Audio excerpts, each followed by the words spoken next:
అందరికీ నమస్కారం. ఈరోజు రాయచోటి పట్టణానికి సంబంధించి మున్సిపాలిటీ పరిధిలో 6 కొత్త ఆటోలను చెత్త సేకరణ కోసం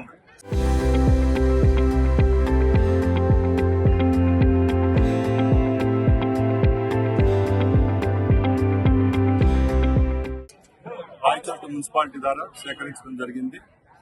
దానిలో భాగంగా సుమారు 10,000 గృహాలకు సంబంధించి పొడి చెత్త, తడి చెత్తను కలెక్ట్ చేసే విధంగా ఈ ఆటోలు పనికొస్తాయి. దీని ద్వారా సుమారు 20% రాయచోటి మున్సిపాలిటీలో ఉండే చెత్తను సేకరించవచ్చు.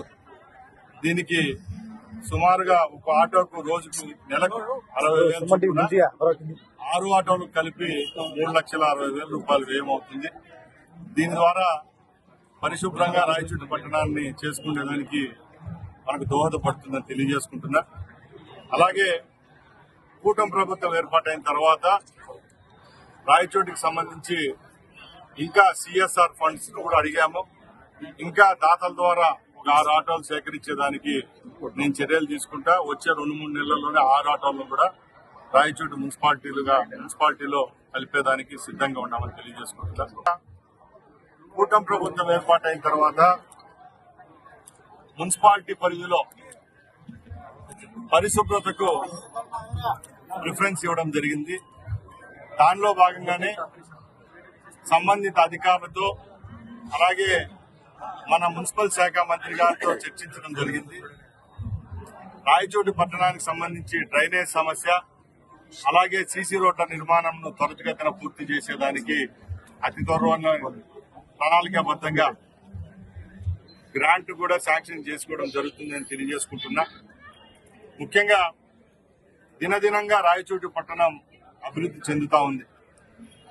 దాన్ని మనం పోటీ పడాలనుకున్నప్పుడు తప్పకుండా ఇక్కడ పనిచేసే మ్యాన్ పవర్ అయితేనే ఇక్కడ ఇన్ఫ్రాస్ట్రక్చర్ విషయానికి నిధులు కూడా కావాలి.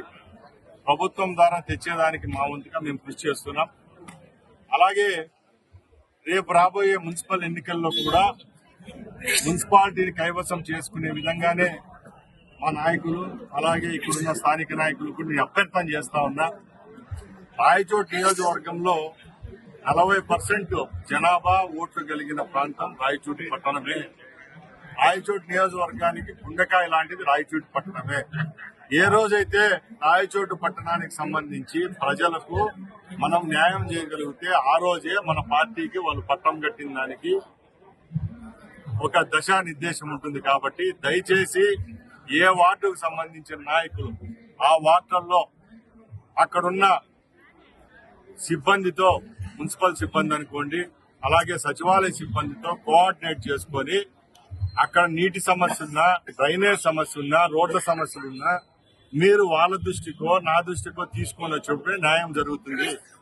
ఇప్పుడు కూడా విన్నవించుకుంటున్నా, 2,000 ఓట్లు ఉండే ఒక గ్రామంలో 200 మంది నాయకులు వచ్చి మాకు బోరు కావాలా, మాకు రోడ్డు కావాలా, మా ప్రాంతానికి అంగన్వాడీ సెంటర్ కావాలా, మా బూత్ పరిధిలో లేకపోతే మా వార్డు పరిధిలో పరిశుభ్రత లేదు, ఇక్కడ మ్యాన్ పవర్ రావడం లేదు, 3 రోజులకు 4 రోజులు క్లీన్ చేయడం లేదు, నీళ్లు లేదని సమస్యలు తెచ్చే పరిస్థితి మనం చేసుకున్నప్పుడే మనకు వాటిల పైన పట్టు వస్తుంది.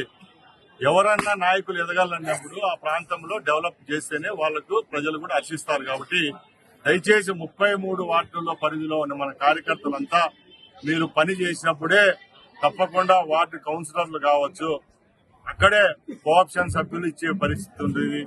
లేకుంటే వార్డుల్లో సంబంధించి మీకు పార్టీ పదవులు, ప్రభుత్వానికి సంబంధించిన పదవులు కూడా దక్కుతాయి. కాబట్టి దయచేసి ఇప్పటికీ 20 నెలలు కాలయాపన చేసినాము. ఇంకా రాయచోటి పట్టణానికి local to global news at your finger tips.